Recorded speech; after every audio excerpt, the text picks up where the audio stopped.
உன்மடியில் நான் உறங்க கண்ணீரண்டும் தான் மயங்க என்ன தவம் செய்தேனோ என்னவென்று சொல்வேனோ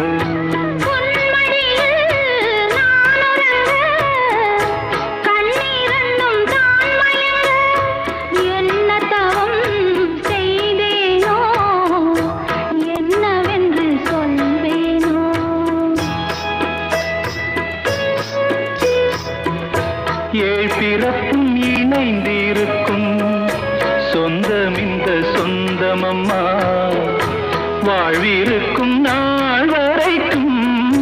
தஞ்சமுந்தன் நெஞ்சமம்மா